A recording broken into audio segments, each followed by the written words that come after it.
Real quick, guys, before we get started, I know I've said that this is a great joystick, and it is. It really is. But because it does not support keyboard mappings, and my systems are really configured in a way that really takes advantage of that, you know, I have to jump through some hoops to get this to work, and it hasn't been tested, you know, as thoroughly as something like the X Arcade in keyboard mode, or like an iPad in keyboard mode, Xbox 360 controllers, etc. I've been using those for years. I know they work. I know everything works with them. So just keep that in mind that, you know, if you do get one of these to use with my systems, expect glitches or certain things to not work. Maybe you can always reach out to me and ask, and, you know, if I can, I will try and fix something if you do have one of these, but please keep that in mind. And with that out of the way, let's go ahead and continue. All right, guys, so to set it up with one of my systems, what you want to do is go ahead and head over to the toolkit. Go ahead and go to exit to Windows.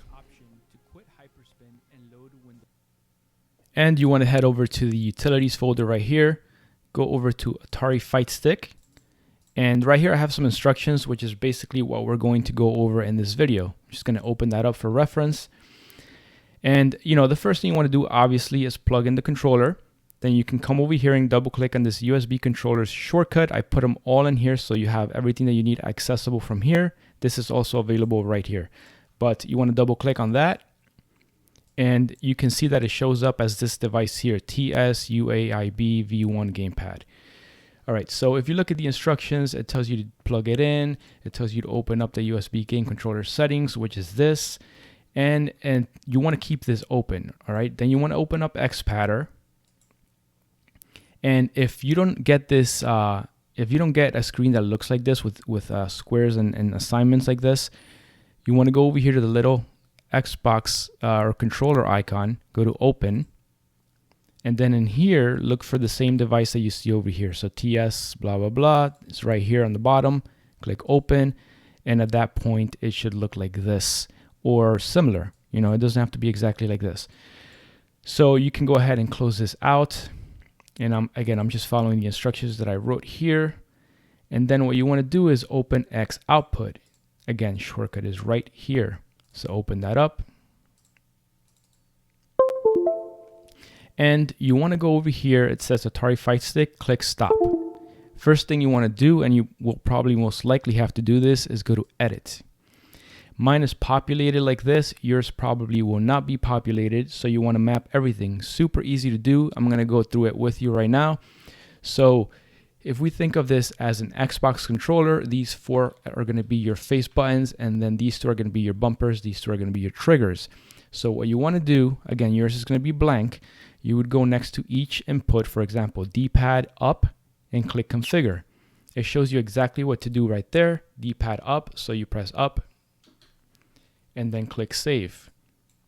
Now, before I continue, make sure that you're actually in D-pad mode. Remember, I told you that with the mode button, you can change between D-pad or the joystick, right? So right now, if I press up, you can see that my D-pad is activated. But an even better way to check, if you go back over here to game controllers, you click properties, and now you move the joystick, you can see that your point of view hat is moving. That means D-pad. If you press mode, it switches over to the top there, and that is your joystick. All right, so right now we're mapping the D-pad over here. So we want to be in D-pad mode, put it back, and I'm back in D-pad. So close this up and continue with the D-pad. Press configure on down, press down, save. I'm going to do left, save, right, save. All right, and if you want to go and do the joystick now, put it back into joystick mode. And over here, LX and LY are your joystick configs. So click configure. You want to make sure you do both directions, left and right, and then save. And then for this one, LY, you want to make sure you do up and down, and click save. So now you move it around. You can see up there your LX and YX, the square. It's moving around, and when you let go, it's nice and centered. If I put it back on D-pad mode, move it around, now your D-pad is moving. And when you let go, it stays nice and centered. You want to leave it on D-pad mode. So then here you have your left trigger and right trigger. Go to configure. For your right trigger, you want to do this inside button right here. Press that, save. For your left trigger, you want to do the outside button right here. So press that and hit save. And then we're going to go over here, A, B, X, and Y, configure. So A button is going to be this one here, the bottom one. Remember, we're mimicking the controller, so these four are going to be the same as those, right? So that would be A for this one, save. And then B would be this one, save. We go to X now, which is this one. And we go to Y, which is this one. So now we have left bumper and right bumper. So your left bumper is going to be the outside one, and your right bumper is going to be the inside one. Then you have your start and your back. So your start is up here, and your back is over here. Save. Everything else you skip. You skip RX, RY, and you skip LTB and RTB and home. This should already be set for you, but you want to make sure that start emulation when controller is connected is checked off. And at that point, you can go ahead and close this. If you press all your buttons, you can see them light up over there. Make sure everything's okay. Here are your triggers right there, and you're good to go. So go ahead and close this. And make sure to hit save configuration right here, and then go ahead and close out of it. So now that that is done, if we look at the notes here, it tells you to calibrate your controller. Now, you can click properties right here. And this isn't totally necessary, but I would probably recommend that you do it. Here, when you open up properties, it takes you right to test, which again, you can test all your buttons, make sure that they're reading, which they will be, because right now we're not running the X output, so it's just being read as directly to the computer from the controller.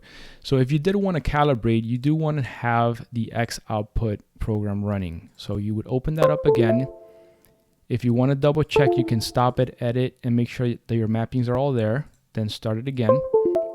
You can see that when you start it, it shows up over here as an Xbox 360 controller. I want to go to properties on that one, and then again, D-pad, joystick. So for this calibration, you want to put it on joystick mode.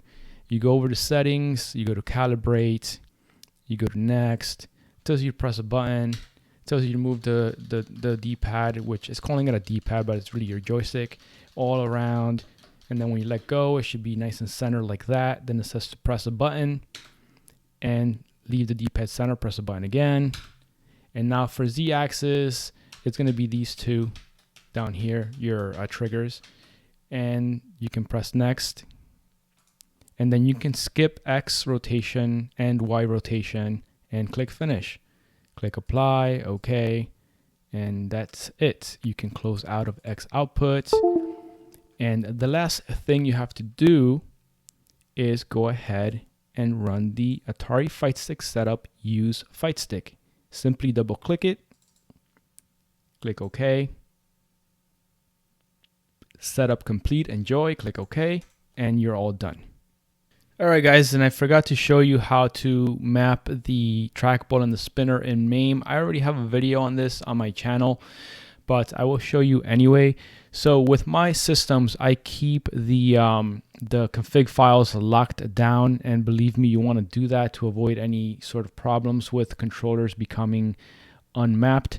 So what you want to do is go to this PC and go over here to emulators, go to MAME, and then you want to go to the CFG folder, and you want to go down to default right here, and you want to right click it and go to properties and uncheck read only. Okay, uncheck that. You can leave this open. Go back to MAME right here, and you can actually just start up MAME right from here. Then we can just start a game as a test. So I'm going to look for, let's say, Arkanoid. Okay, let's just do this one here. You can use your mouse too. Double click it. Press any key. And I'm just going to press P to pause it. I'm going to hit tab on the keyboard. Input general. And I'm going to go to player 1 controls. Press up on the keyboard to go all the way down. And right here, you have your trackball. And you have your dial, which is your spinner. So for dial analog, you press enter on that, and you turn the spinner. Now it's set to mouse 2.